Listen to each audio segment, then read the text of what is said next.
The Rewatchables, brought to you by the Ringer Podcast Network. Brian Koppelman pops on from time to time on the Rewatchables. We usually do movies that came out at least 30 years ago, like Rollerball, which was 50 years ago. Quiz Show is a movie that you were texting me forever. We have to do this. When are we doing this? It's a combination like guilt trip / almost like an agent trying to we got to talk about the next deal, like just like there was a real urgency, and then finally Redford month happened. It's true. Well, every time I would think, because people would always ask me like, what are my most rewatched movies, and this movie, after the movies that are the obviously most watched, The Godfather, Goodfellas, right? This is my most watched film after the batch of movies that my whole Stripes, Princess Bride, after the core movies that formed who we are. This is the next most, for me personally, the most rewatched movie. So that's why I've always been like, well, if we're, I've done like 8 or 9. I think that I've done this 9 times with you, and this is my most rewatched movie other than those. So that's why I always brought it up. And then when Redford died, it's like, we got to do it. Quiz Show, last movie of Redford month, coming up next. This episode of The Rewatchables is presented by Paramount Plus. Around here, we love talking about rewatchable movies almost as much as we love watching them. Paramount Plus has movies, a mountain of them. New movies, and also the classics that we keep coming back to. Almost Famous, Gladiator, Top Gun, The Naked Gun. They have them all. Whether you want to relive your favorite moments or catch the latest blockbusters, or dive into some old 90210. There's a mountain of movies to discover on Paramount Plus. Start streaming today.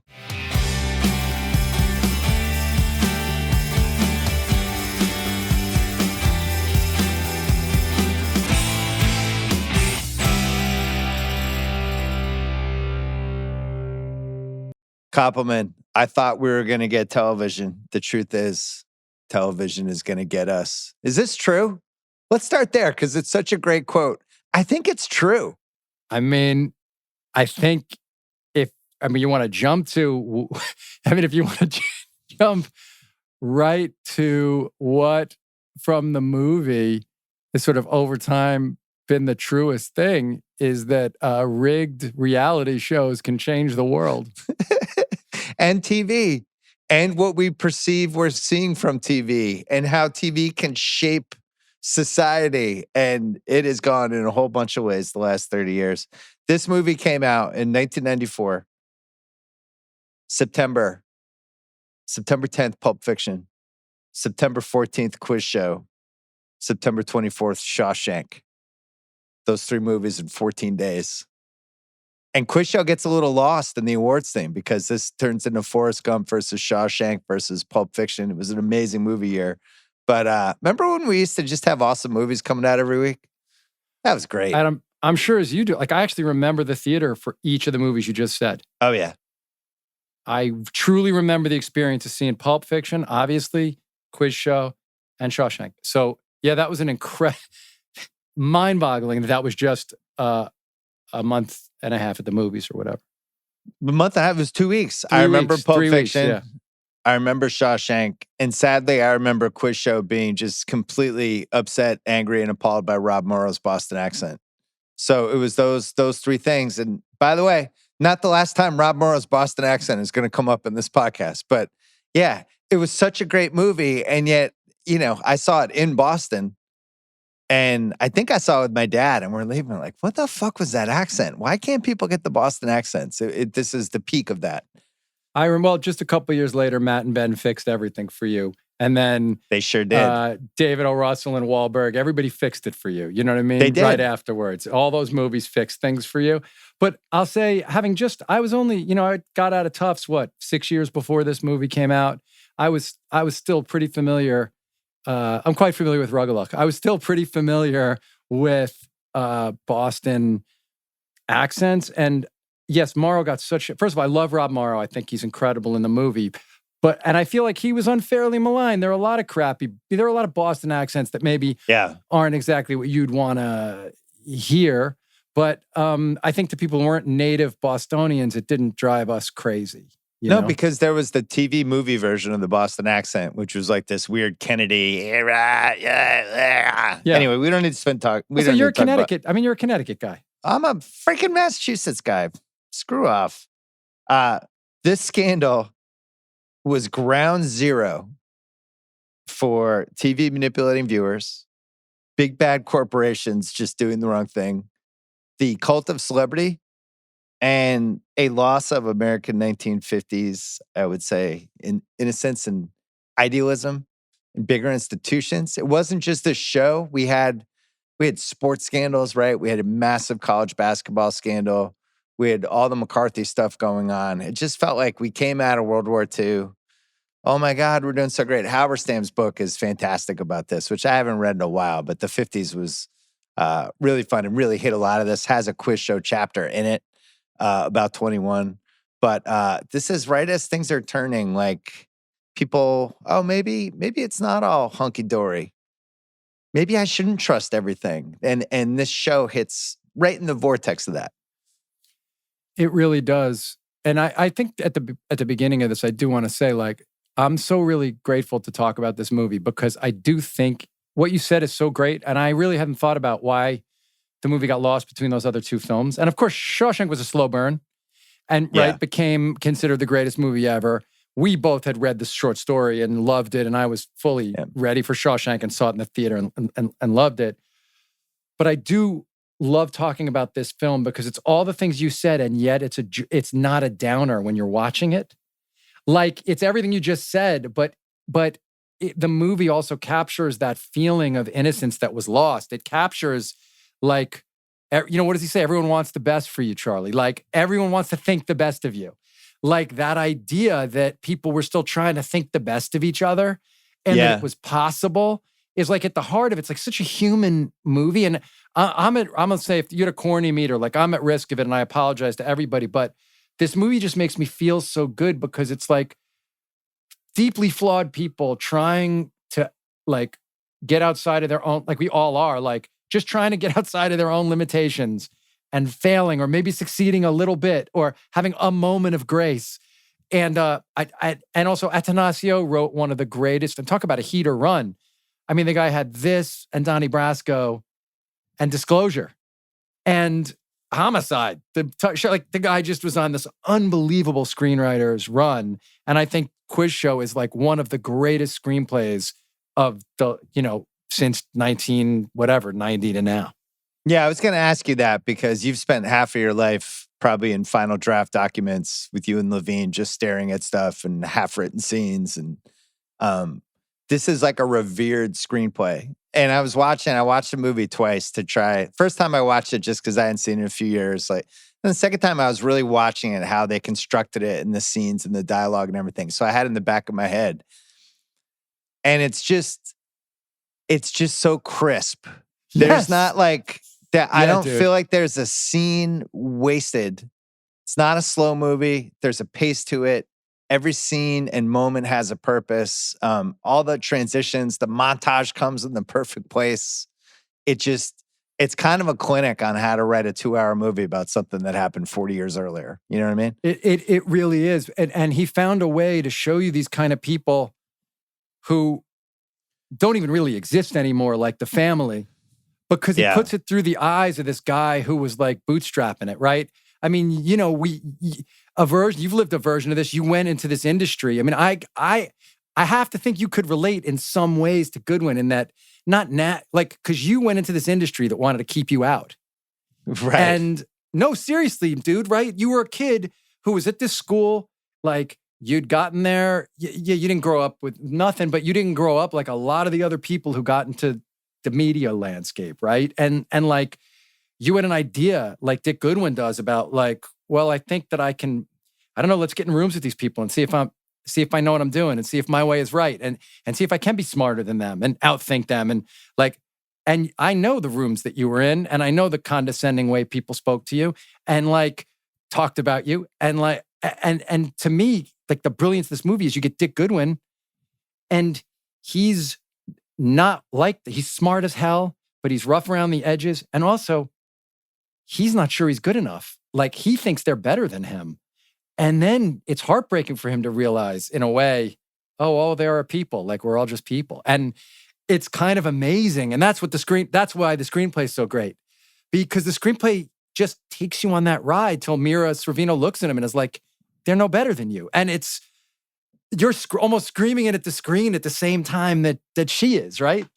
Well, and he's seduced by the whole life too. They do a really good job of get sucked in. He goes to like the perfect rich people 1950s outdoor party with, corn and all the lobster, all like the perfect rich people food. And then they're going to take a little nice little boat trip. Hey, can you get the back? And it's just like, oh, this is the life that I've always dreamed of being a part of. And of course, Charlie's like, get the mast, and you could see that Dick barely knows what the mast is. Like, he's read about it probably, or at Harvard. He probably like got on a sailboat once, or he doesn't know what he's doing. Yeah. And it's such a little moment, but it's perfect, right? Yeah, I love that you brought that moment up. It's a little like, there's some shades of Mr. Ripley in this. Yes. Where the kind of semi-outsider coming into this world of class, the movie does class so well. Like, Van Doren is clearly from, top of the line, where like prestige wasn't just about money back then. It was about like, this guy's a professor. This is a literate society. People knew who Charles Van Doren was because his dad was just like a brilliant guy. Like, we don't really his have dad that and his anymore. Uncle. Well, these are the guys, like, remember that, what's the De Niro movie about the beginning of the CIA?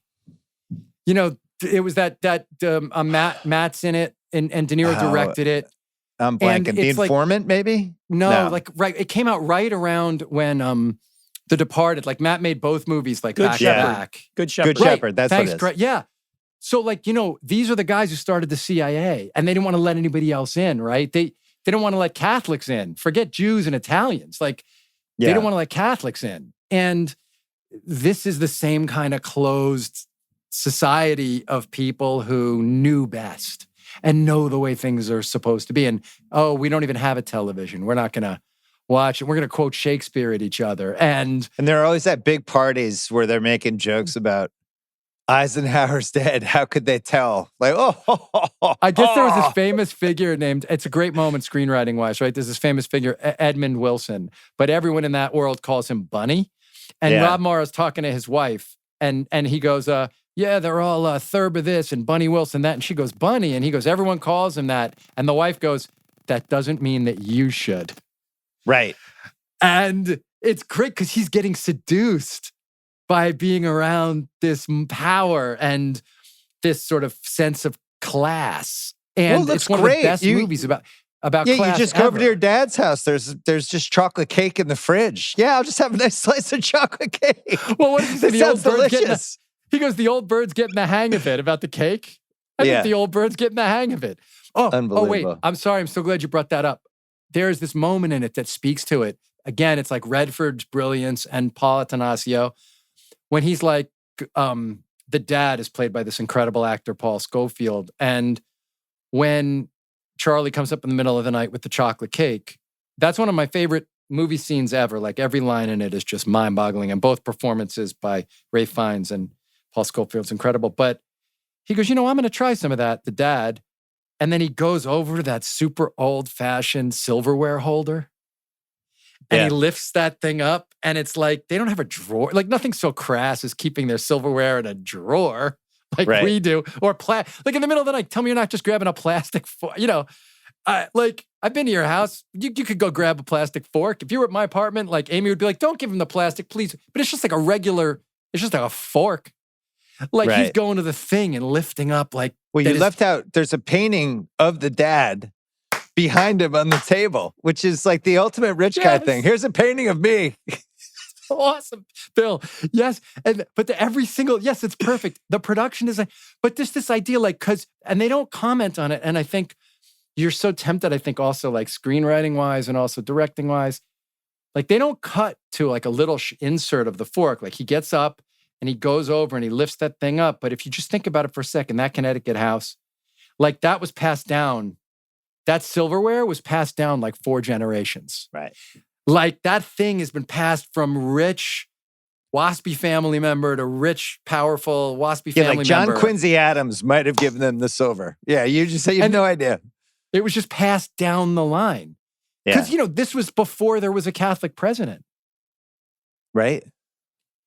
When they called the Gentiles and the Jews were like things you would say. They were like these two groups.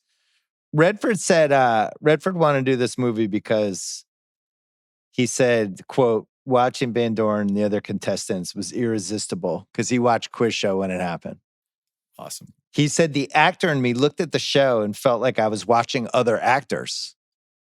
Oh. It was too much to believe, but at the same time, I never doubted the show. I hadn't had evidence television could trick us. As we know now, there's little morality there. Redford hated TV. Then he said, the scandal was really the first in a series of scandals that have left us numbed, unsure of what or who to believe. So this was like a major passion project for him. He's watching the show. He's a wannabe actor in New York City. The thing happens and he's like, man, I really didn't trust that I was watching something authentic there. And then it wasn't authentic. And he just kind of filed it away. And then when he wanted to direct a movie, which at this point he'd done A River Runs Through It, he'd done Ordinary People in 1980, could probably have picked any project he wants. Anyone signing up for a Redford movie. There's people in this movie that are real actors that are in it for, like Griffin Dunn's in this for like a minute. He's a real actor. Yeah, Busfield's like barely in it. And Busfield's hot at that point. It's the early 90s. He's a big. I asked him. I was like, "How did Redford call in a favor to Busfield?" I was like, "How did you end up in the movie?" He goes, "Yeah, Redford called in a million favors. He got all these incredible guys. We didn't say no to him. This is like when we did Sneakers last week. Redford commits to Sneakers. There were no casting what ifs. We had no category because once he was in, everybody's like, I'm in. So whoever they wanted, they just got their I think everyone pick. shows up. I mean, and we'll talk about when you go through and ask that guy. I mean, but you got that guy in every scene. You got some incredible actor. And, two of the greatest directors of the modern era are playing parts in it. It's everywhere you turn. There are these unbelievable performances. So the screenplay adapted Dick Goodwin. U.S. congressional lawyer, played by Rob Morrow, who investigated the accusations. There's a lot of stuff after the fact about, and I have a section for this, like some of the inaccuracies. This is somewhere between when they do the based on a true story, and it's like based on a true story of Patrick Ewing, but they win the 1994 finals. Technically, it's based on a true story. He played in the 1994 finals. You could just say John Stark's shot went in. It's based on a true story. I don't mean to do this to you. But they definitely took some liberties. So mean. I mean, John Starks did get that dunk, though. He dunked over, He did. He did get the dunk. And then Ralph Fiennes, who does Schindler's List the year before, Quiz Show this year, and then 2 years later is an English Patient. So he's in three Oscar-nominated films, two of which won Best Picture. And this is all in the span of 4 years. And this weirdly was his peak, like his best actor peak, but it seemed like in the mid-90s, it really seemed like he was going to be a major star. He's Never always quite just happened. So great, though, man. I mean, I know. I don't. How great the guy's just always incredible, right? Yeah, I feel like he's like one of those athletes who just kind of slid through the cracks, putting up huge seasons. Huge. And you don't really know what happened. I think the guy's so great. I think he's one of the most fascinating people to watch, and there's so much going on in his eyes. He really acts where the camera picks up so much stuff happening. I mean, he's one of the absolute greats. Yeah, you can see his brain, handsome guy, and you can kind of see his brain calculating stuff, which you need in this because this is a guy who's presenting himself as a certain way. But he's also being torn up inside because he's living this lie, basically. And you didn't mention, or much, you didn't mention Turturro, the other lead of the movie. I was going to go through it. Yeah, keep going. Turturro, and then Rob Morrow. Those are basically the three leads. Turturro, I have a lot of thoughts on this performance. He gains 25 pounds. He's got a weird tooth. He's incredibly annoying. And I actually think in a weird way, it hurts the rewatchable ability of this movie just a tiny bit because Herb Stempel, not a fun hang. And he's in a lot of scenes, but I think Turturro had to play him that way. It's funny. I think Atanasio's cursed twice, right? Because Brasco's like you can't find a more rewatchable movie, but you got to fast forward the Anne Heche scenes. Rest in peace, of course. One of the other greatest screenplays ever made. right? Donnie Yeah. Brasco, perfect by the same writer. I think that Herbie's scenes are saved because he's always in a scene. Like, I love how hard Turturro commits, right? And if you think about Barton Fink, and if you think about Lebowski, he always commits that hard. He's absolutely not. Look, everywhere you turn in this movie, there is somebody who is a world-class, one of the greatest actors of our time. Like, don't forget if you list the Kanish. best, I mean, you're going to list 90s people. You're not going to mention Kanish? Yes. I mean, yes, obviously he's Joey Kanish, and that's life changed my personal life, but I don't think the audience cares as much about that. I care. All right. Done Rounders twice. The day that he showed up, it was beyond our wildest dreams that John Turturro was sitting there looking like the real Joel Bagels, Amazing. Yeah, he was incredible. He's probably the guy I'll say this. He's the person I probably got to know the least on that movie. He only was 6 days. He was as lovely as could be, but he was so in it, and those days were so long that there wasn't a lot of hanging. Like, I didn't hang with him. We were together making the movie, but I don't feel like I ever got to know Turturro. He was there. He was Kanish. He was great. He said all the words. He was perfect. But I think he's amazing as Stemple, like, in terms of you believe. I think it's got to be hard, Bill, to create this in a way where you believe this guy would be that self-destructive, because Herbie Stemple could have lived a life and never exposed this thing, the Herbie Stemple of the movie. So the guy had to push it in a way so you would understand that he'd really do this. But immediately the guy's a huge loser when he can't even let Jack Barry get through the introduction. He just repeatedly interrupting him. Yeah. And my relatives really like Jared Hall too. It's just going. My blood isn't tired anymore. Yeah. I was almost thinking, so Bonnie Timmerman cast this, who over and over again pops up in movies and TV shows like this that are really well cast. I got to talk to Chris Ryan about whether we need a Great Eye Bonnie award for movies that are like really well cast.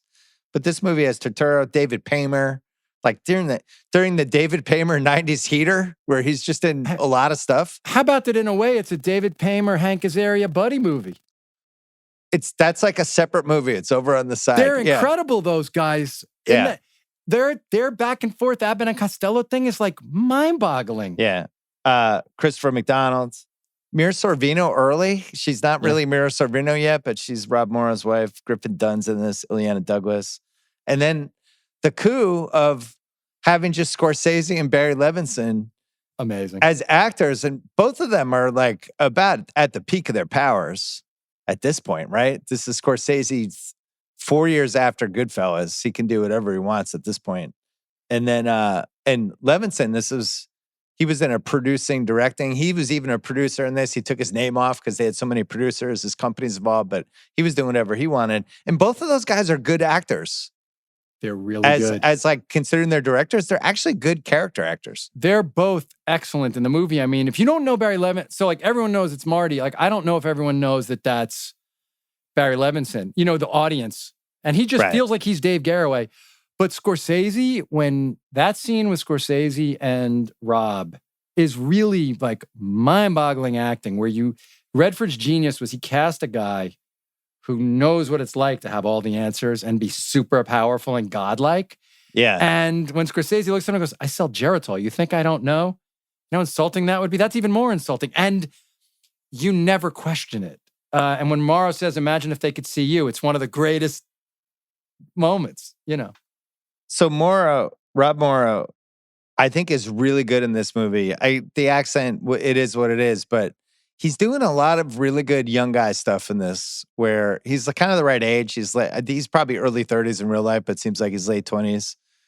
But the way he's kind of staring people down and like he's got a presence to him, but definitely felt like he could hang with all of these people. And it's weird because he's red hot from Northern Exposure at this point, which was a real like critically acclaimed and beloved. It wasn't a massive hit like ER, but it was a really well-known show.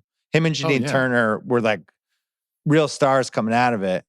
And he had a lot of different movie possibilities. He took this one. His movie career never really took off. He ended up, I noticed that he was in Billions way later as a Adam judge. DiGiulio. I'd forgotten. Did a lot of, yeah. I'd He forgotten. started as he was an attorney general and then a judge and yeah, we put him in that. We put him in. He plays Eddie Q in Super Pumped. Also, Rob I think he's a great actor, and I don't really understand why he didn't become a big movie star off this movie, other than that the movie is so beloved by cinema, like people who love movies, but maybe it wasn't galvanizing in that way. But he did. It's funny.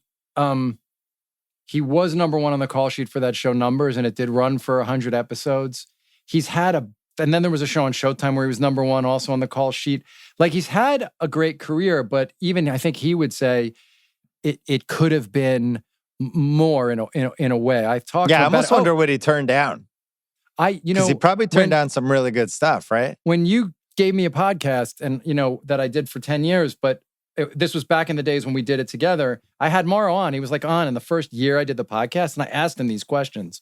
And I think he felt like he made some mistake. Like, I think he felt like there were just some things that kind of went slightly sideways. But I got to tell you, he was so great on Billions. I mean, he was in many episodes, and was every time he'd play a scene, the other actors, like if it was Giamatti, would come up and be like, "I'm so happy to have Rob Morrow here. He's so great." Like, everyone loved working with him, and I would work with that guy in a heartbeat. I feel like he's an excellent actor and a great dude, and I'm always happy to see him. And I think he's so good in this movie because you believe he's smart as Dick Goodwin. Like, right.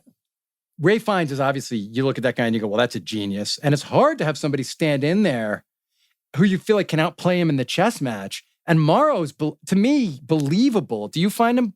I find him very believable. Yeah.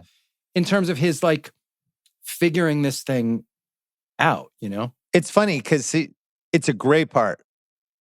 And I think 5 years later, Damon and Norton are probably in the final two trying to get it, right? And then you go maybe 3 years later, Leo's trying to get it. And it's just one of those age 28 to 33 American actor parts that you're just I need this part. This is a great part. I got to get it. Damon would have been great in You're this. so right. Edward and Matt, either of those guys would have been unreal in that part. Yeah. You're so right. Speaking of unreal, Paul Scofield, Triple Crown winner. One of the great Shakespeare actors of all time, apparently, before my time. And it's funny, he gets nominated for this, for Best Actor, in, I think, one of the most controversial Oscar categories we've maybe ever had. Oh, wait, I don't know that. He wasn't nominated as Best Supporting Actor? He was. Oh, Best Supporting Actor. Okay, yeah. This is when Martin Landau wins for Ed Wood. Right. Sam Jackson loses for Pulp Fiction. Chaz Palminteri gets nominated for Bullets Over Broadway. That is getting nudged out. Scofield for Quiz Show would be one of those that would be like, oh, get that guy out. But then you watch the movie and you're like, this guy's incredible. Yeah, it makes sense. And then Gary Sinise as Forrest Gump. Oh, right. As Lieutenant Dan. But we lose out. We don't get Bruce Willis from Pulp Fiction. We don't get Ving Rhames from Pulp Fiction. There's a whole bunch of other movies from this year that had some possibilities. But yeah, that's what happened. But Scofield is a real legendary, not quite Olivier, but maybe a level 2, all-time Shakespeare guy that everybody revered. I think Scofield's so good in this movie that there's no doubt he deserved the nomination, even with all the things you just said. He's so good. And I heard a story today. I called Paul Attanasio, and I was like, I'm not going to mention you. He goes, no, you can. You can say that. So Attanasio said that Paul Scofield used to go on, I'd never heard this till I heard this an hour ago. He said that Paul Scofield used to go on a silent retreat once a year for a month. But Redford wanted this thing you're saying about how Redford wants him in the movie. But back then, there's no cell phones. And he's on a silent retreat, or there are cell phones in 94, but they're not smartphones. You're not texting a guy to whatever. So he's on a silent retreat on the Isle of Man or someplace like that. That's what, and Redford's like, no, it's got to be Paul Scofield. And they're like, nobody can find Paul Scofield. We can't get him. Yeah. And Redford's like, where is he? And they figure out that the place that he is, there's a lighthouse, and that there has to be a guy in the lighthouse. And so they find a way to contact the guy in the lighthouse, and they get him to come down from the lighthouse and go find Paul Scofield and say, you got to come to the lighthouse and call Robert Redford. And so he During does. a silent retreat. Yeah, gets him off the silent retreat. He goes to the lighthouse, calls Redford, and then Redford's like, I need you to come do this movie. And he's like, all right, I'll get my tie to play with around my neck for the movie. And that's how Mike Tomlin up. recruited Aaron Rodgers to the Steelers. Same story. Yeah, same thing. He was ayahuasca, whatever that's called, retreat. Yeah. I left out a Rob Morrow quote. He said, because everybody was going after him and he decided to do a quiz show. His quote was, I knew this was the one. It had the cachet of Bob Redford. It was incredibly well written. Did people call Robert Redford Bob? Was he a Bob? I never met him, but everyone calls him Bob. He's a Bob. I did not call him Bob. I never met him, but they all call him Bob. Yeah. This Even seems to today, be like Atanasio called him Bob today. He was like, well, Bob really wanted him. Yes, they call him Bob. Bob Redford. And then Bobby De Niro. He gets that one, right? A little bit. That's a tough. So Marty, it's definite. If you know Scorsese, you've been around, you got to call him Marty. Marty, yeah, that's a Marty's a no-brainer. You have no choice but to call him Marty. Yeah. I would say everybody does call De Niro Bob, but it's tough to get it out of your mouth. You want to call him Robert. Right. It's tough to get out of your mouth. Yeah. This got nominated for Best Picture. The other nominees were Shawshank, Pulp Fiction, 4 Weddings and a Funeral, and the winner, Forrest Gump. And then Redford was nominated as director. Zemeckis won for Forrest Gump. Tarantino nominated. Frank Darabont for Shawshank, not nominated. And then we have the best writing on screenplay based on material previously published. Atanasio nominated for that, but Forrest Gump won that one too. Forrest Gump. Now, I've kind of circled back. Forrest Gump's a really good movie. There was a lot of like movie nerd hatred for it for a while because it took all this stuff, but it's a tough one. I mean, I personally vote for Shawshank because you take a short story and you make one of the great American movies of the last 35 years out of it. But so many great movies that year. Yeah, I never dish Forrest Gump. I definitely think Pulp Fiction or Shawshank should have won a lot of these awards. And Quiz Show, right there. Those were Pulp all one, great Pulp one movies. screenplay. Screenplay, yeah, I know. Yeah. So Quiz Show, $31 million budget, made $52 million. Roger Ebert, 3.5 stars. And I got to say, we've done this Roger Ebert segment for a while, and I always read the review, and I try to pull like a thing out of it. I thought this was one of the best reviews I ever read from him. I'll tweet it from the Rewatchables Twitter account. It's just great because it's kind of less about the movie and more about what the movie's about, which he didn't really do always. He would do like the traditional movie reviews, and then sometimes he would get set off on a tangent. But he said the screenplay was smart and subtle and ruthless. It's careful to place blame where it belongs. But I really like this part. There's a theological belief that it is a greater sin to tempt than to be tempted. And this movie firmly reminds us of that. Now, take stock of what we've lost in the 4 decades since 21 came crashing down. We have lost a respect for intelligence. We reward people for whatever they happen to have learned instead of feeling they might learn more. We have forgotten that the end does not justify the means, especially when the end is a high TV rating or any other kind of popular success. And we have lost a certain innocent idealism. Raj, fucking cooking. Nails it. Like I think he really liked what this movie was about and had a couple small flaws with it, but yeah, he nailed it. We're going to take a break and we're going to do the most rewatchable scene. This episode is brought to you by Netflix. Catherine Bigelow, the Oscar-winning director of The Hurt Locker and Zero Dark 30, 2 movies we need to do in the Rewatchables, is back with A House of Dynamite, a cinematic, visceral thriller about America's race to respond to an anonymous missile launch. I just know I'm going to like this. Under the pressure of a ticking clock, the film's characters are called to make impossible decisions with implications for all of civilization. That includes us. While at the same time confronting their own emotions and humanity. A House of Dynamite. It's on Netflix, October 24th. All right, most rewatchable scene. Stempel's first scene and the way they frame that quiz show. My only question is, would you go for the actual first scene when Rob Morrow's buying the Chrysler. It's that's an incredible scene. The All right, Chrysler thing's incredible. Walk me through the case for it. I can, though I do think it's ruined by the end of it. The button of that scene is the one moment that for me is like too obvious, when the Sputnik thing. But right up until there, it's like as good. It's Mad Men. It's like an episode of Mad Men in this little tiny sliver 20 years before Mad Men. It's incredible. Yeah. And it tells you everything about the era and about the guy that we're talking. I mean, it sets up for later when he's like, too rich for my blood. It's like, it's a perfect setup for who this character is. And it's a setup for America and where America was and what a car meant.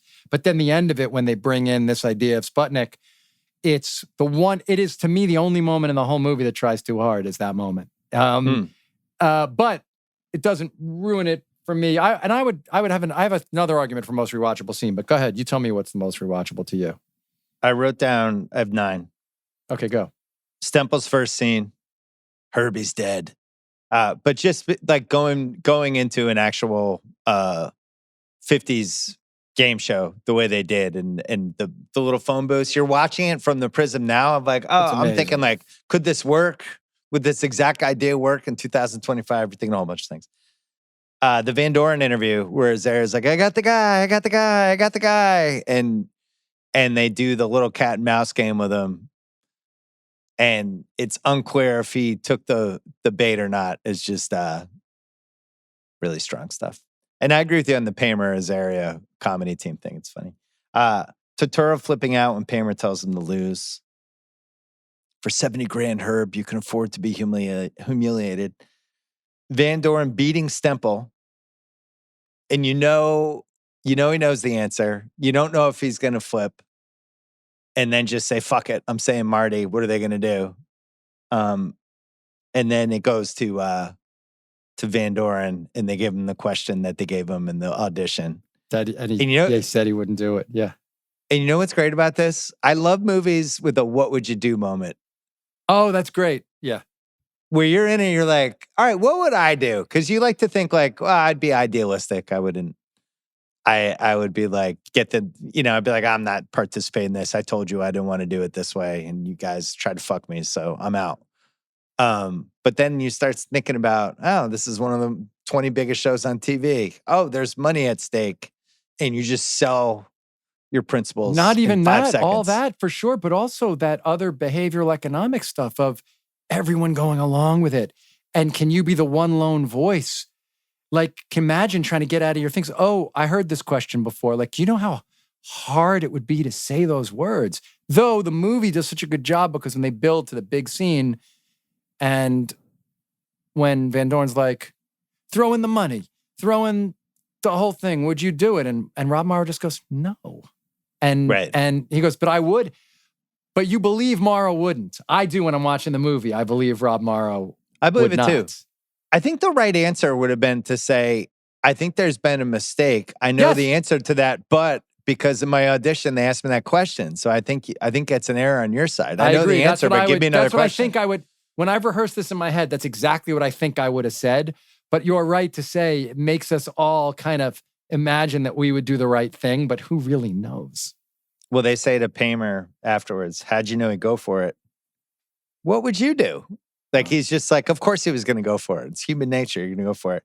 I wrote down the montage. I love a good montage. The things they're looking up for Charles Van Doren montage. Yeah. Highest ratings ever. Newspapers. New apartment. You always need the creepy one moment montage. when he pretended the fake shoe tie. Yeah. The fake shoe tie in the back of the car, the limo. Right, to try to wait till the kids get Time out. the girls and everything. Yeah. As Herb unravels. So the chocolate cake scene, Charlie versus Dad, which we got to give the Big Kahuna Burger Award for best use of food or drink to the chocolate cake. Unless you want to give it to Geritol. Good for the blood, tired blood. Yeah, good for your blood. Tired blood. Yeah. Van Doren dumps it. Stempel's testimony. The TV president lobbying Charles, including quotes like, speculation in our society has a way of becoming fact. Oof, dark scene. Television is a public trust. We can't afford even a hint of a scandal. Just like classic evil 1950s white CEO guy. Charles confesses to his dad. Scofield goes to another level in this. That's an incredible moment. They gave you the answers. You got the answers. And then Charles's statement, which is really the Nepo baby mantra. I've stood on the shoulders of life and I've never gotten down in the dirt to build, to erect a foundation of my own. I've flown too high on borrowed wings. Everything came too easy. Great stuff. And then the ending, if you want to throw that into. My favorite stretch is Van Doren beating Stemple through the montage to the untying of the shoe. Like that whole stretch of the movie I really enjoy. Me too, but I would throw in... Okay. For me, my favorite, the thing that I've rewatched so many times is the run when they almost become friends. Like, to me, that run when they almost become friends and they meet at the Athenaeum Club and you're brought into that world that goes all the way through that trip to Connecticut when you meet all those people, because that sets the movie up in a way. And it's like the hunter and the prey. But the hunter's not sure that he wants to pick up the gun and shoot the prey because it's a beautiful gazelle. And it's like, am I really going to shoot this gazelle? I don't know. That moment when the father's like, we don't even have a TV. And then Charlie, his ego is so, Charlie's talking about the money. And then he gives him that big TV. And there's something about that sequence of that's a good point. That's a great scene. The whole picnic table, rich family in Connecticut scene. Because I've never seen, it's like the kind of thing where, however I grew, I didn't grow up poor. I grew up fine. But I never saw that. Well, it's like when the Kennedys would be at Hyannisport every year playing touch football on some football field lawn. It's like, I think maybe part of it is growing up as like a Jewish kid from wherever, even though, and watching him go to that restaurant and go like, the Reuben's the only totally invented sandwich. And then he goes, I don't see a lot of Reubens in here. And it is like, he's getting to be on the inner sanctum. He's getting to be in the inner sanctum and he has to make this decision. Do I want to stay in this inner sanctum or do I want to do my job? And it's one of those, and it's interesting, right? Because Atanasio does the same thing in Donnie Brasco. There's something about the outsider coming in, getting a little bit seduced by the world. And then, am I going to do my job? Or am I going to, having finally gotten on the inside, hey, I like how this feels on the inside of this world. It's really cushy and special, and I feel like I'm part of it. I don't know, that the movie seduces, for me, the movie seduces you as he's getting seduced, and I think it's so hard to do. Like when you talk about it as a screenplay, I can't imagine how you write those sequences, and then that emotion just adds up, and I think you just have so many feelings about, because I think from the beginning you kind of hate Van Doren, but then you kind of see Van Doren in a way through Charlie's eyes, and through Dick Goodwin's eyes, and you kind of can't hate him because Dick Goodwin's kind of falling in love with him. I'm with you. All right, so we disagree on Rewatchables. Will we agree on what's the most 1994 thing about this movie? Tell me. My nominees are Rob Morrow getting top credit billing over Ralph Fiennes. I did notice that, but I think the answer is just 1994 Marty Scorsese. Love it. Just having him at the exact age he's at makes me know that it's rooted in like exactly this year. Oh, while we're there for 1994 though, because another way I looked at that 1994 question, since the movie's set in the 50s, was like, I was like, what's the most 1950s thing about the movie? What's that? Geritol. Well, Geritol for sure, but also the use of the word beatnik to convey the idea that he was gay. Oh. The gay artist living downtown. Name? And he goes, why? Because the Greenwich Village beatnik says it? And when was the last time anyone said Gentiles and Jews? Sure, that too. But when did that end? Like 1972? I don't even know. It certainly wasn't. Somewhere in our childhood. Somewhere in our childhoods. Like someone was like, are we inviting the Gentiles to the bar mitzvah? And someone else was like, should we let that go? Let's let it go. Yeah, they're like, just a cut. We're done. Just let's let that go and be done. But wait, I do want to point out two other people who are in this movie. We didn't mention, and we should, and this is a good moment because of the time. So the guy who plays that beatnik, that's based on, for all the changes, that's a real guy, James Snodgrass. That guy really did save the answers. But that's played by this amazing guy named Douglas McGrath, who died a couple years ago and was a great filmmaker and screenwriter. He actually wrote Bullets Over Broadway with Woody. He also wrote the play, the Carole King play, and made that movie Emma. And he was one of the funniest, best guys in the world. He was in Solitary Man, and we loved this. This was really one of the greatest guys you ever met in your life. And he died super young, like super tragically, like an out of nowhere heart attack in his like early 50s, but a really special person. And then Ben Shankman's in the opening scene. Who's like a great actor who's been in a million things, like in Pi, and also a lot of episodes, Billions. And he's giving, he gives Morrow shit at the beginning. It's just all over the place, that guy, incredible actors. What's aged the best? We mentioned the 1950s rich people circles, which I think Ripley still is the pantheon for that. That's the highest level when we're in like Italy and all over the place with Freddie and Jude Law and the whole crew. The father-son stuff, we talked about a couple times already, but the dynamic, and they don't spend a ton of time in scenes with them, but you know the dynamic immediately. You can tell the weight of the dad, both professionally and like as just a character, and just how revered he is. You can tell how the son has a lot of stuff going for him on his own, but he's still in the shadow a little bit, and there's a deference with the dad. I just think that stuff's really hard to pull off. You know what else I think aged really great? Rigged reality shows.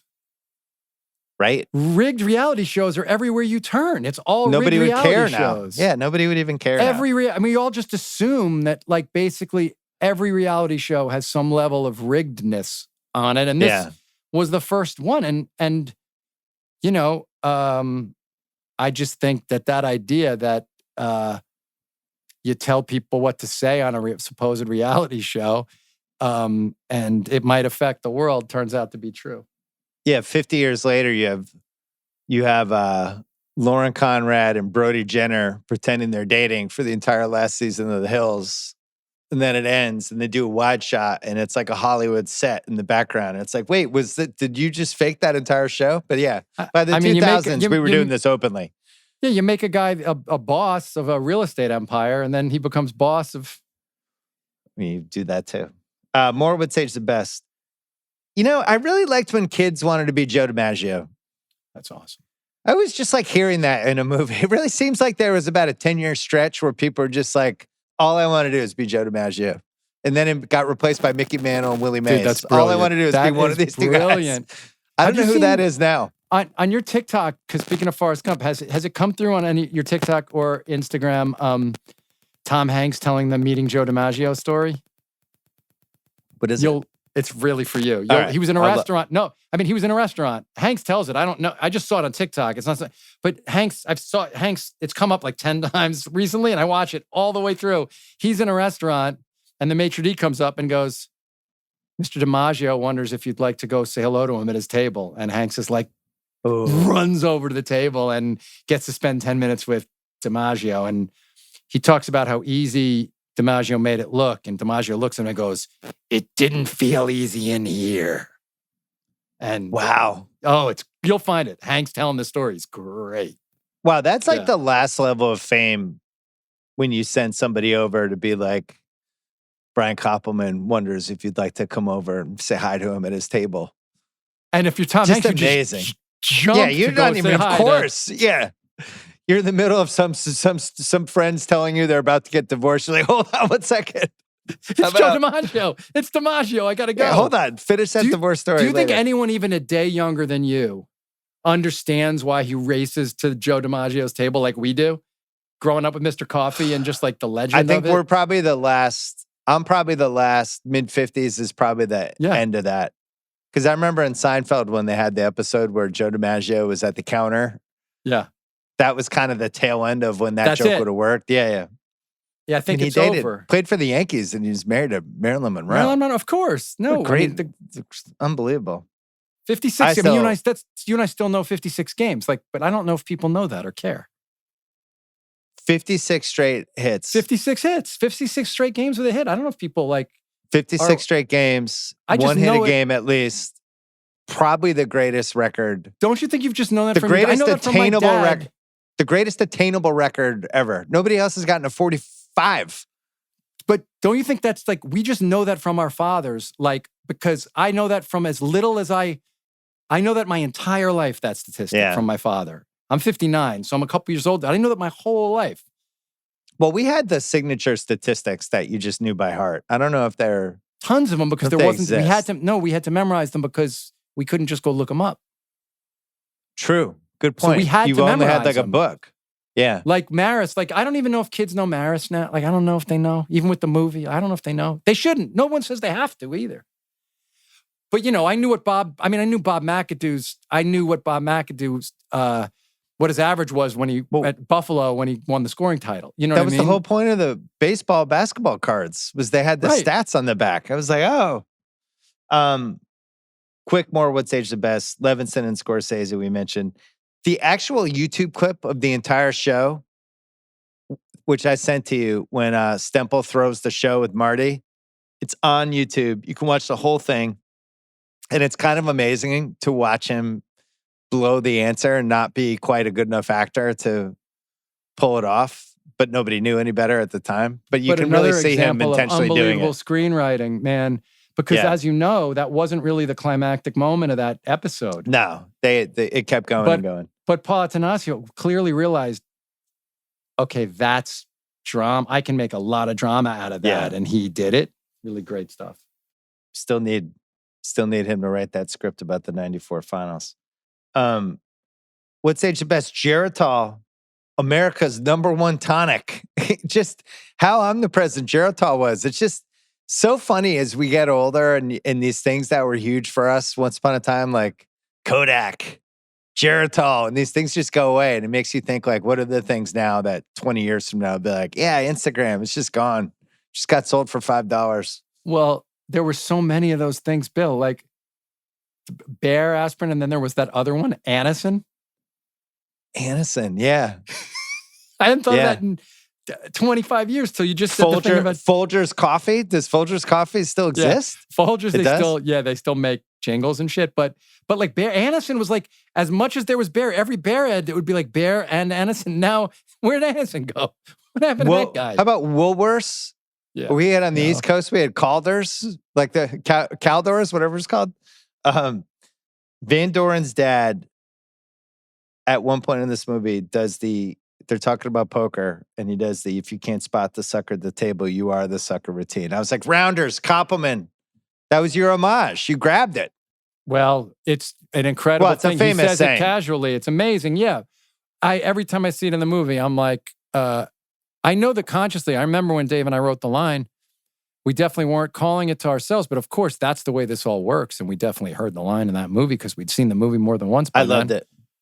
But I also love when Morrow goes, well, I don't know if I'm a gambler, but I know which end of an ace is up.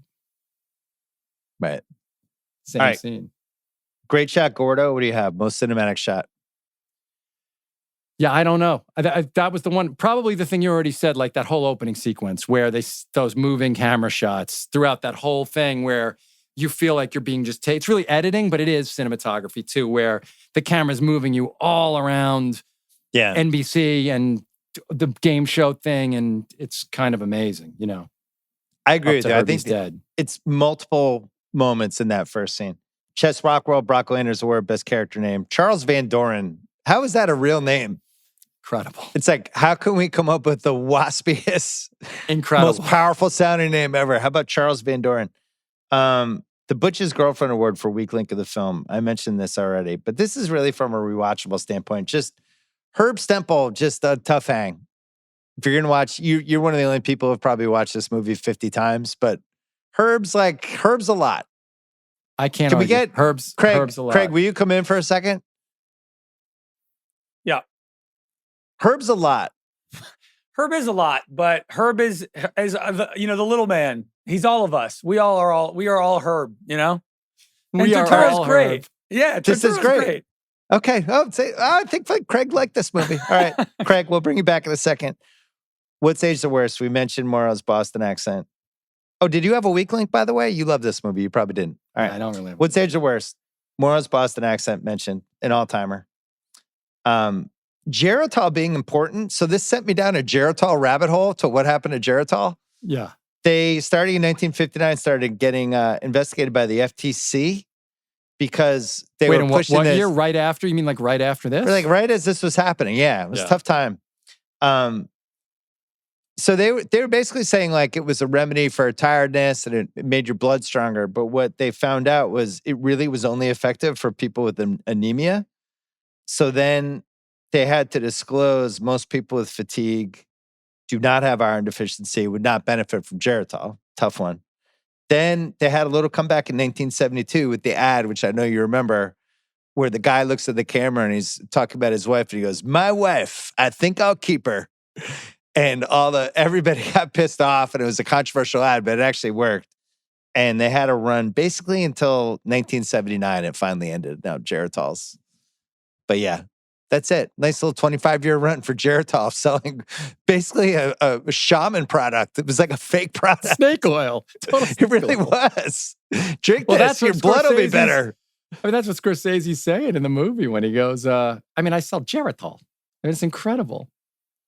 And then in the actual game show cover-up, I had this as a what's age the worst. I kind of fucked with quiz shows and game shows for a while. Like they really went into a major slump and then came back during my childhood in the 70s. Ironically, one of the ones was Joker's Wild, which Jack Barry was the host of. But there was so much scrutiny on how they did these shows and all these laws changed and they just became harder to do. So it fucked it up. It wasn't the only show. All right, the historical accuracy stuff while we're on what's age the worst. They took 3 years of the scandal, compressed it into one. They made it Van Doren's choice to incorrectly answer a question, his own choice, but it was actually NBC's. The score stuff was 21-21, and then the game kept going. They made it seem like it didn't when he took the title. Goodwin's, there's a lot of stuff about Goodwin's role in the investigation, which was less important than how the movie made it. That was where it got criticized, especially, this is right around the time they started going after each other with Oscar movies and PR campaigns. Yeah. And they really played up how kind of this was, the word was used was dishonest. I don't know if it was dishonest, but they really Goodwin was an unbelievable character. I'm sure you've read about him a lot. Oh, yeah. It was just one of the most, a guy was a speechwriter for JFK, right there with Robert Kennedy. Doris Kearns, Goodwin's husband, and she wrote this amazing memoir about him. Dick Goodwin was an incredible figure of the last century. But there was way more people that I think were doing the investigation 100%. Than just him. So that was the issue. I went down the big rabbit hole on this, and there were a bunch of dudes who actually did the legwork before Dick Goodwin got in there. 100%. He got even in there. And then the only other big one was that Van Doren did teach after the scandal, and it was the one issue he had with the movie where he was like, "Dude, I kept teaching. I don't know why you put that in the credits." So. He wrote this article in the New Yorker. I read it this morning. In 2008, Van Doren wrote this long article. And if you read it, if you're listening to this and you watch the movie, it's funny because it's one of those things where it's a guy writing to try to kind of defend himself, but you come away from that article and you think, yeah, he'd do the same thing again. He had a huge ego and he wanted fame and money and power. And you can feel that he wouldn't have done much different, I don't think. I think you should have changed your name to Brian Van Koppelman. You're right. Is it too late? Better screenwriter name. Then you're BVP. I you can don't call know. me BVP. It's not too late. You can call me BVP anytime you want. That's fine. We're on the next category. Oh, the CR thinks Luke Wilson could have been Harrison Ford Hottest Take Award. You probably don't have a hottest take, but I have one for both of us. Go. You give me the hot take. I have one, but you go for it. Go ahead. Oh, you go.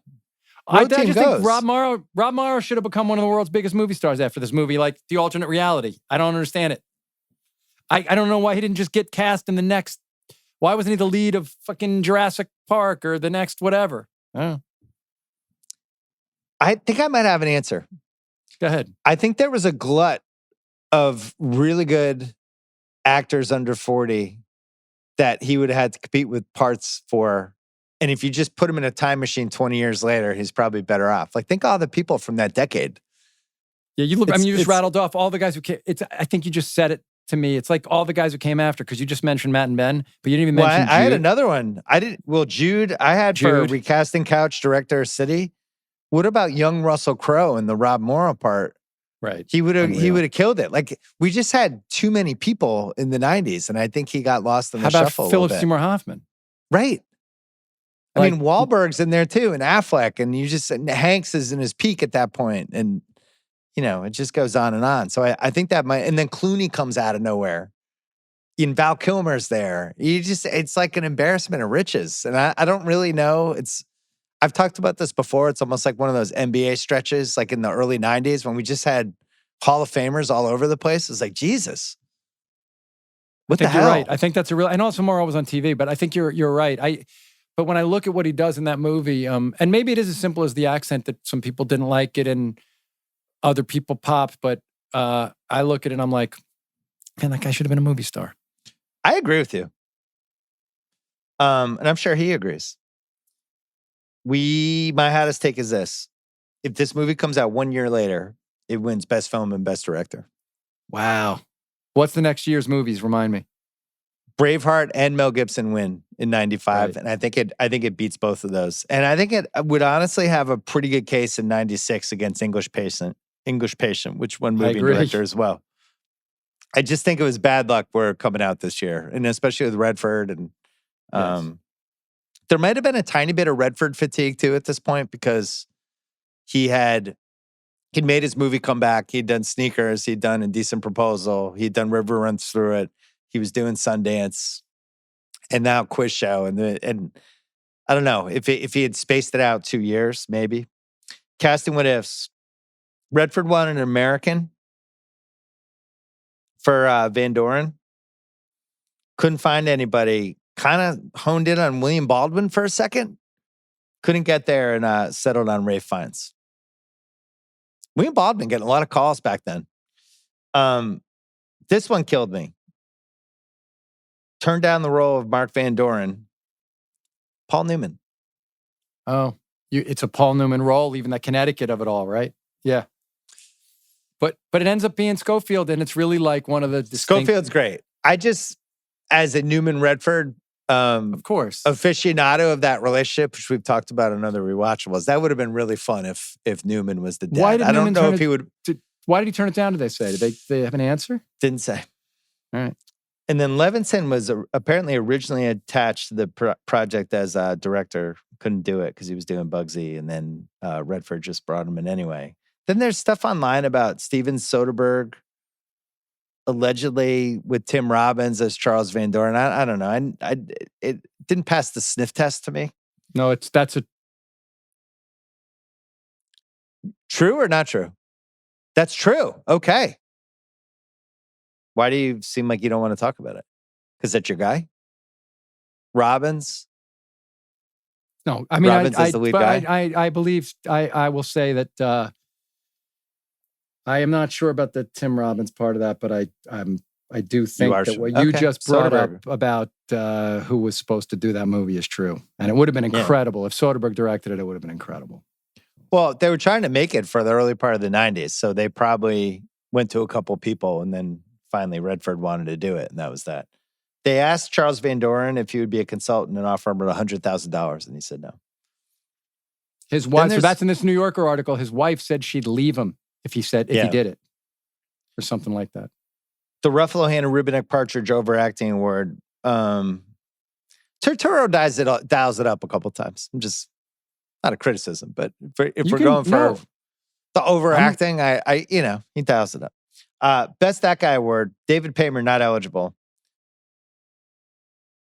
I have one, but I want to know what you think it is. It has to be that guy. It can't be normal people can't know his name. So who is it? There's a couple people at the poker game that I thought jumped out at me. Jack Gilpin is at the poker game. Buzzfield's at the poker. No, you got to give it to Hank Azaria, because at the time, I think a lot of people, you got to give it to Hank. Hank is so fucking great in the movie. So your case is Hank was that guy at the time.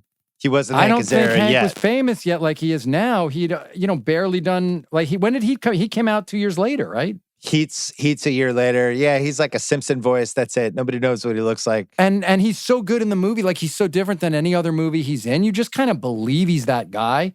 And he does all that shit. Like, when he walks in and he's like, I think that their comic timing together is amazing. But we're going to have a minute to talk about Paymer, right? And about that like scene with Paymer and let's do it right now.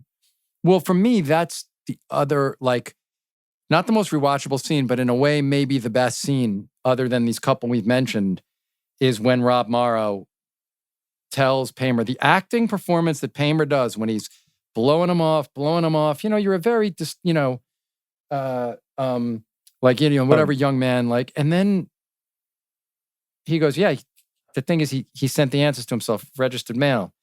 And like everything changes on David Paymer's face. And he just goes, he goes to sit down. Why would he do that? And then he sits down.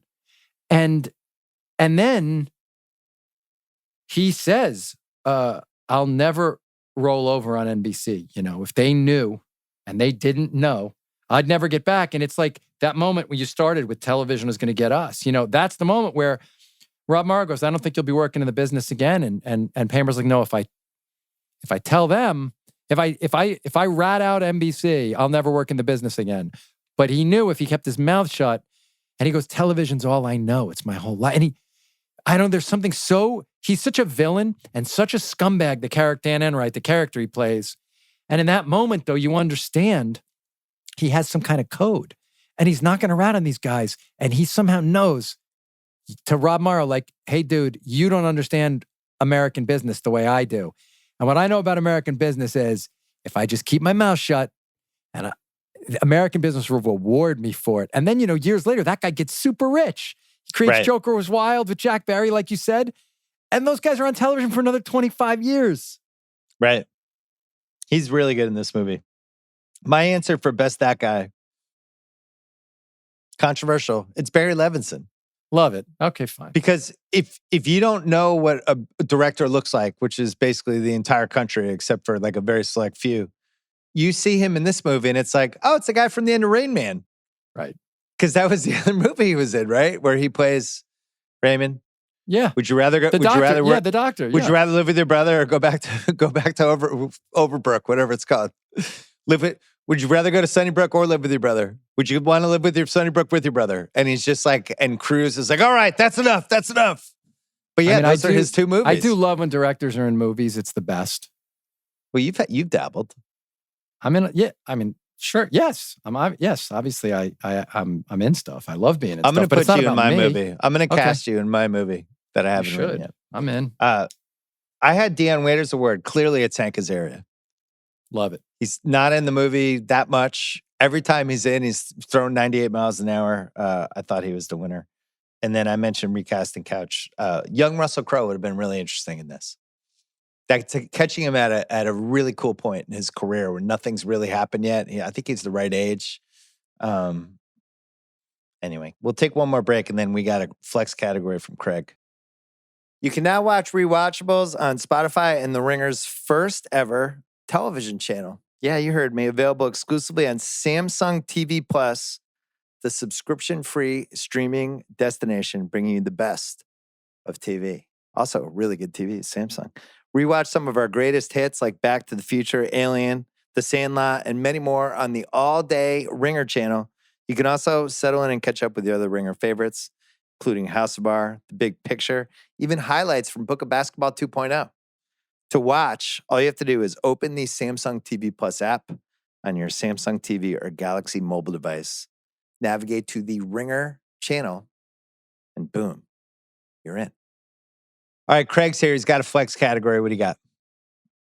I don't know if this is a full Sasha Jenkins award for the actor you can't believe they didn't become a bigger star, but it's a mini version of that. And I just want to shout out Christopher McDonald, who plays Jack Barry, who I just think is great every time I've seen him in a movie. He's obviously Shooter McGavin, and he almost kind of got typecasted as that. But I just love him. I think he's got great timing. He's so slick. He's good looking. He can kind of do a lot. He's got a great sense of humor. I feel like maybe you guys can tell me he was a bigger star than I thought, but I feel like he never really became a thing. He was not a bigger star than you thought. I don't really understand it. It feels like he just should have been on some hit sitcom for like 7 years, just crushing it. like the brother on Everybody Loves Raymond or something, on top of doing all those movie things. One But I notch think he's too- gotten this belated run, though, I think. One notch too handsome to be a character actor, not quite a leading man, and falls in this tweener where he's neither, but he's great. I agree with you. Great all the time, note perfect. It's a great call, Craig. But I think it's because he doesn't feel like a character actor, but he is.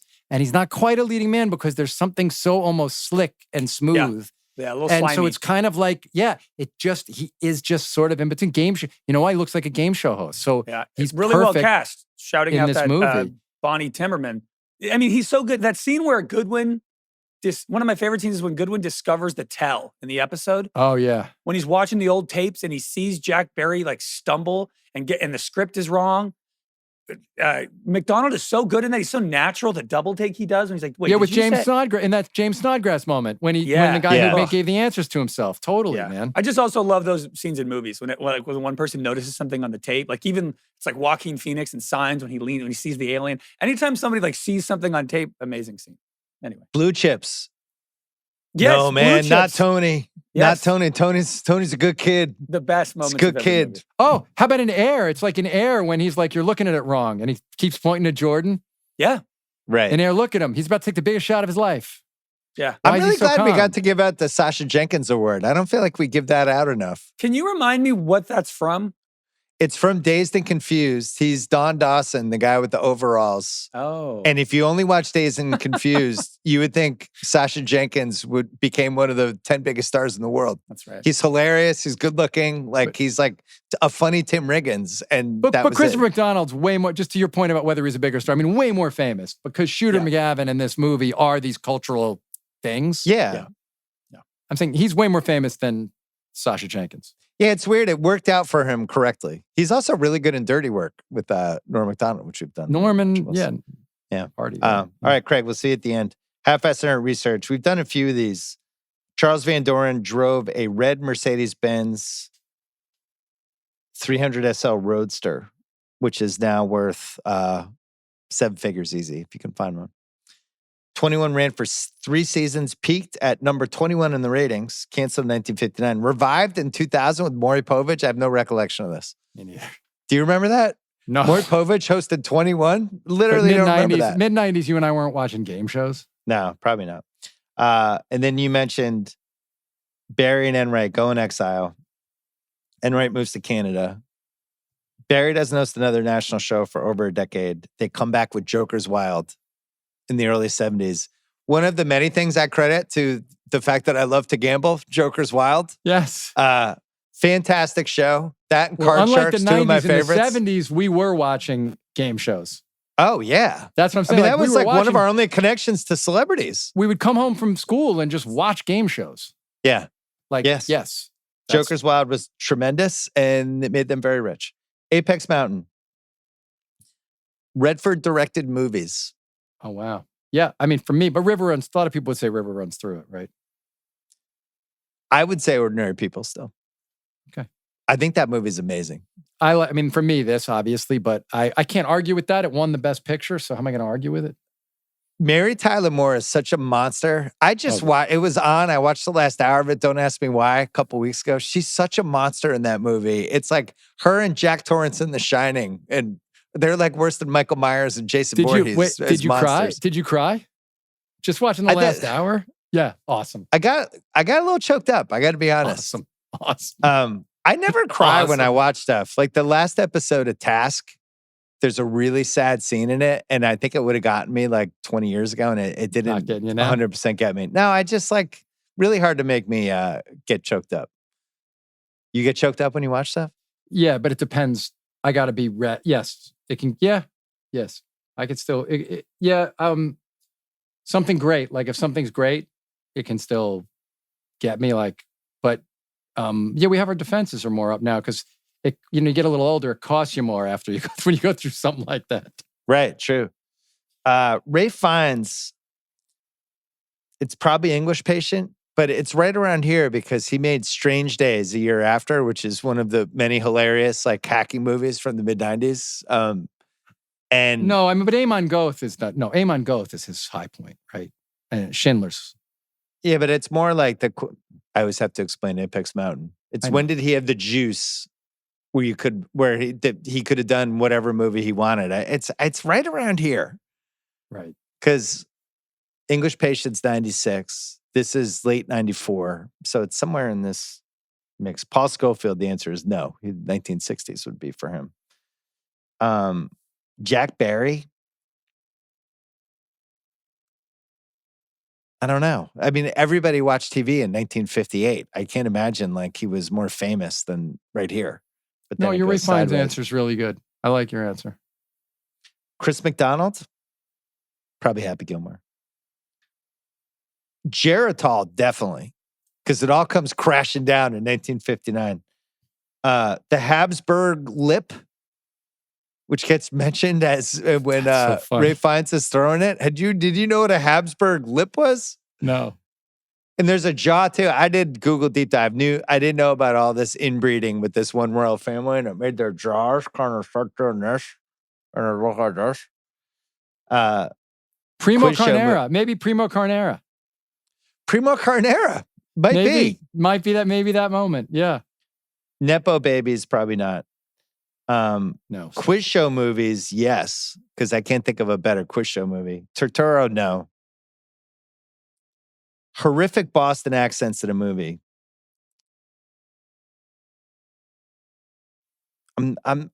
It's bad, but I'm not gonna say it's the worst. How about cigars in a movie? Nah, there's been better cigar I guess, movies. but Sorvino was before. Yeah, Sorvino, and I guess Sorvino and. Here's my big one. Rob Morrow, who's still on Northern Exposure at this point when this movie comes out. And yet it's not his Apex Mountain, because his Apex Mountain was in 1992 as Northern Exposure was exploding. And he hosted Saturday Night Live with musical guest Nirvana. Wow. Yeah. That's it. That's like the definition of Apex Mountain. It was their first appearance. And that's pretty good, Bill. He's still in the TikTok, Instagram. He's like, ladies and gentlemen, Nirvana. And then they just kick it as Smells Like Teen Spirit. Cruise or Hanks? Who do you have? Cruise. No, I know. Cruise. Cruise for what part? I think Cruise as Dick Goodwin would have been kind of amazing. I think it's Cruise and Hanks. And Cruise is yuppie Van Doren. Hanks is Goodwin. But if you think about Cruise in the mode from Rain Man, where he's just like where he's this like killer guy, like in the beginning of the movie when he's like, they're making fun of him and all right, okay. I think he over cruises the movie. Okay. Wait, Craig, come on for this. I think Cruise comes in. He's right in that. He made Few Good Men a year before. He's still in that Cruise over the top. I got to have one or two scenes where I do Cruise stuff. And I don't think he pulls it back. I don't think he had the ability to pull it back enough as Goodwin. What do you think, Craig? I think he just makes more sense as like the slick East Coast wealthy. I think he could pull that off as the. But son he never of, played a guy who yes. read. But he never. I don't think he. I think he chose his roles so smart, but just so intelligently, because I don't think he plays a guy who spent all that time in the library that Charles Van Doren did. That's fair. I don't know if he has that bookish appeal. Maybe I don't know if he could pull that off. But so I was like going to say, studies in the firm. He studies in the firm, but it's like they're making me. I gotta study, but you never feel like he's a guy who loves learning for the sake of learning. That's the whole thing about these key. Like Van Doren did know. That's that great moment when Turturro's like, say a number, and then he rattles off. It's like these people did know an incredible amount of shit. They were really smart and educated. They just unfortunately were human. I was going to go late 80s Hanks as Van Doren. And he kind of, I can't remember the movie. Maybe it was Volunteers, where he played like a wealthy, like hoity-toity kind of character like this. But I think he could have done it. So Craig, you said Hanks or Cruise? I'll go Hanks. I've been convinced that it's Hanks. All right, Hanks wins. Scorsese or Spielberg? Ironically, Scorsese's in this. Who better director? I'm going to say Spielberg for this. Koppelman's wheels turning. Curtis Hanson. No, it's Scorsese or Spielberg. I think Curtis Hanson. I would say Scorsese. What role would Philip Seymour Hoffman have played?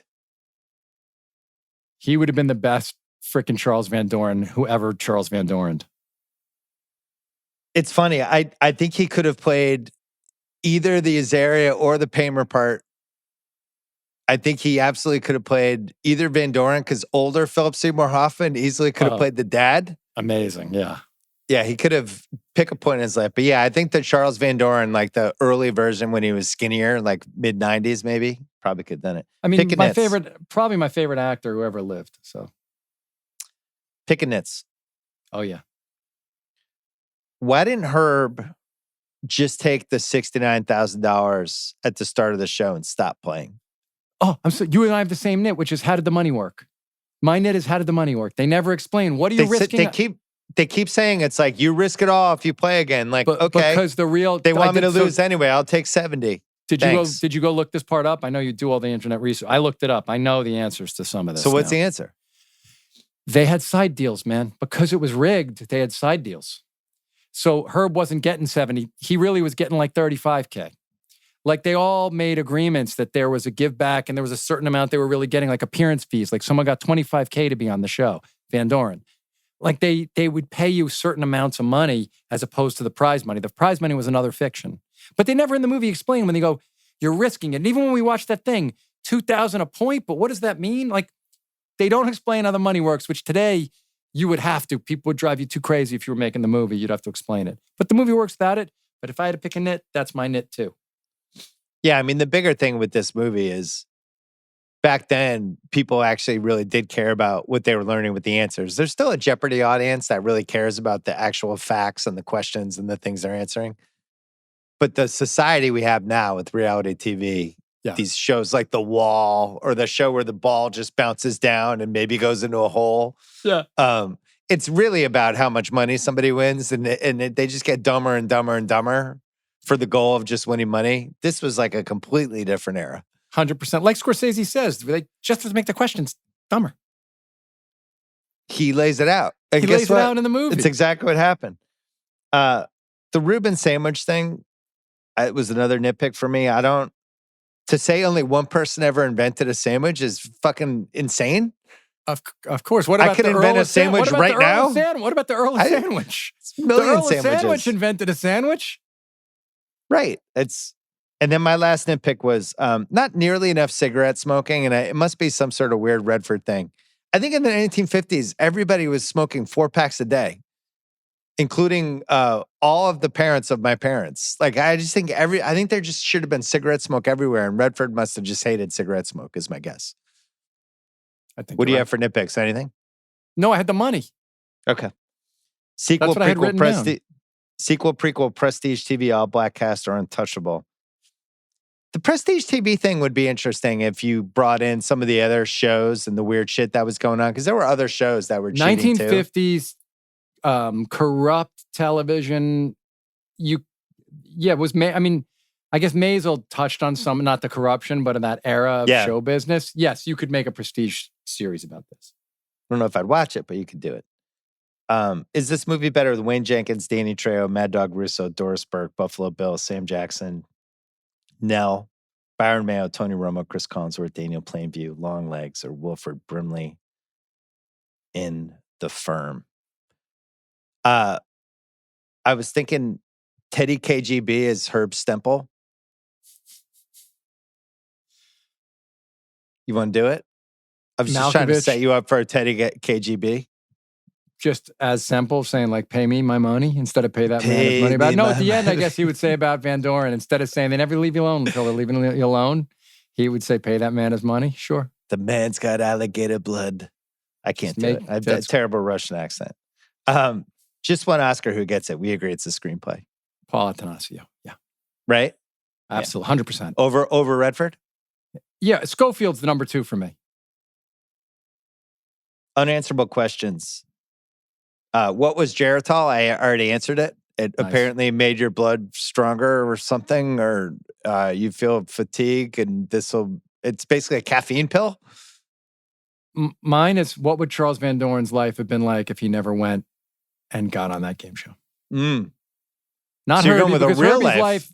Herbie's life is clear. But if Charles Van Doren just doesn't, like if Charles Van Doren says what you just said he should say, if he just says, I'm not answering that question because I Right. know it already. You already gave me that question in the audition. If he says it, what happens to his life? Van Doren. Maybe he becomes a hero. Yeah, he becomes president of a university. He's Larry Summers. Right. Would you watch 21 right now if it came back in 2025? I think I would not. If Kimmel's hosting and it's like Millionaire, and it's Kimmel's a really good host for game shows. Yeah, that's what I'm saying. He's a good Kimmel's host in general, hosting, but he's a good game show host. I mean, if Kimmel's hosting, I might give it a whirl. Okay. And then we already answered, what would you do if you were in this situation? We think the answer is you flip it like on to them and you think say, that, I mean, we've both been in situations where we've spoken out, even at risk to ourselves. We've both have done it. So you just I did like it to think I Soderbergh. would. You blew his cover. He I got did offered not. the movie. You said that, and I did not say anything except that he would made a great movie. What piece of memorabilia would you want or not want from this movie? I'd take the painting of the dad. Just Same throw that in scene, somewhere. same scene, Yeah. different answer. I want the silverware box. You want all the silverware, okay. The Coach Finstock Award for Best Life Lesson. Speculation in our society has a way of becoming fact. Pretty true. My Best- answer would be not till you have a kid of your own. Best double feature choice? What do you got? Brasco. Oh, I like that. I was going to say The English Patient. You could just go, you could finds it up. Just double I duty think it. Brasco might be better though because of the Brasco's a better thematics and answer. thing. Yeah. Who won the movie? I'm going to say Redford because I think this was the last really, really cool thing he directed. But kind of the end of this renaissance that we talked about in sneakers where, he had it in the 70s, obviously. Then the 80s made that comeback and did The Natural and Out of Africa and was just omnipresent again. And then the 90s had this one last run with as a movie star, as a director with Sundance. And this is kind of the tail of it. All right, time to bring in Craig.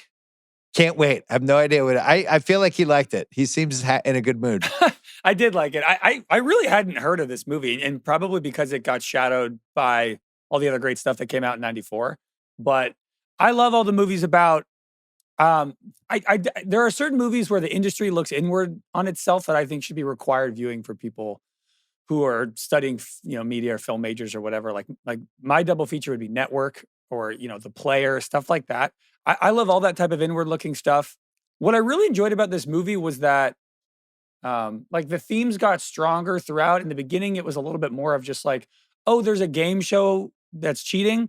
And then by the end, the themes are so much bigger than that. And I really like the ending. I didn't know how it was going to end. I knew it was a true story. But I didn't know what actually happened. I was really happy it wasn't just the montage of like the tropiness of the people all going to jail or everybody gets locked up. And I enjoyed that it was actually the Van Doren confession was commended by everybody.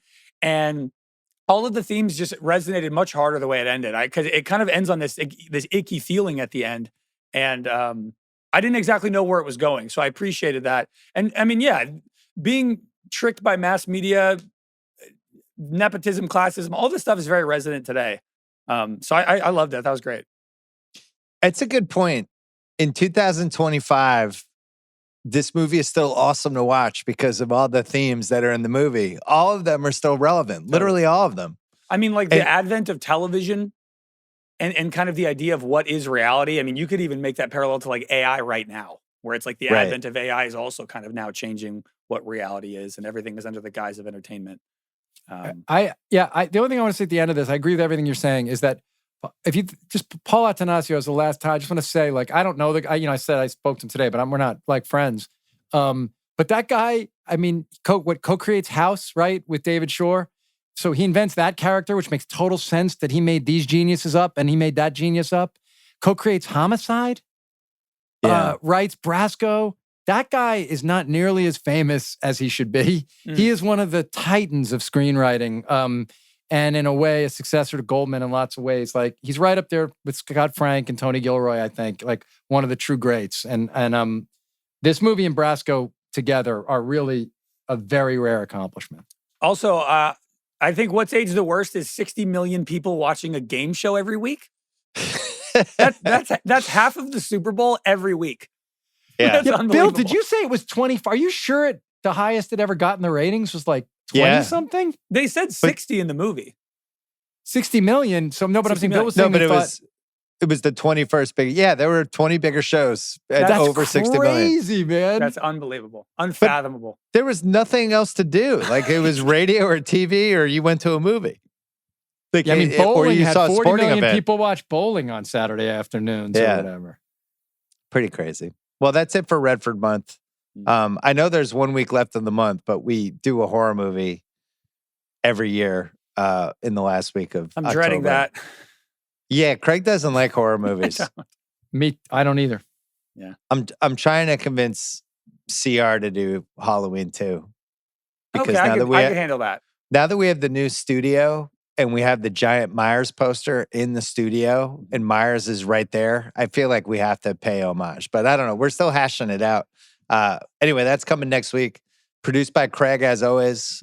Thanks to Ronak and thanks to Gahau as well. Thanks to Brian Koppelman. You're almost a member of the 10 Timers Club. Well, listen, you're so I can't close. Thank you. I can't thank you. And I think this is 9. I think this is the 9th time. I know. You got one more. All right. Listen, I got to say, I know you did this partially because you knew how much it meant to me.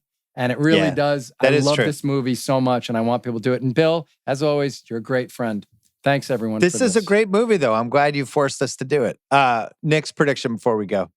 Over under 52.5. You called me and you said 52.5, right? I got to go over. I got to go over. I love that you guys had Cat at like 16. Oh, in the Ringer 100, yeah. Yeah, I had certain, as you know, I had certain issues with the Ringer 100, but a couple things. But I love that you guys had both Cat and Jalen in really nice spots. Do you have a Steelers prediction for Craig? The 4-2 Steelers? I know where they are. Good luck, Craig. Craig, I think it's I'm a Jets fan. It's horrible from a Jets fan. You know how bad it is? I said last week that you should bet the Ravens to win the NFC. Can you guys explain to me why? I know this is off subject, but I just want to understand it. What is the logic that people rarely fire NFL coaches during this season? I've never understood it. Can you explain it to me? I think it's too big of a... It's too hard with how the schedule of the games is, right? It's just a terrible look. You're tanking the season. You're torpedoing the vibe in the locker room. It's just like you just blow everything up. And then, but it's like but when you're 0-6, and there's just no sign of any possibility. Dan Campbell, when he came to the Lions, I think he started 0-8 or 1-10. Aaron Glenn has been bringing that up over and over again. He's like, hey, Dan Campbell. You think Aaron Glenn's going to be there at the start of the season next year?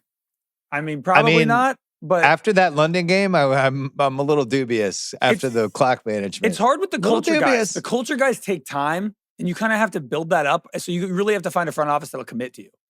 Yeah. All right. Craig, I think the AFC North comes down to Baltimore and Pittsburgh in Week 18. It's just preordained. Yes, there's no way. I don't know what their records have to be, but it's just going to come down to that game. No, it has to. I think I'm going to be Sunday night. They're both going to be 9-8 or 9-7, and they will be playing each other. That's correct. All right, Brian Koppelman, thank you. Craig, thanks, guys. Thank you. We'll see you next week. Bye, everybody.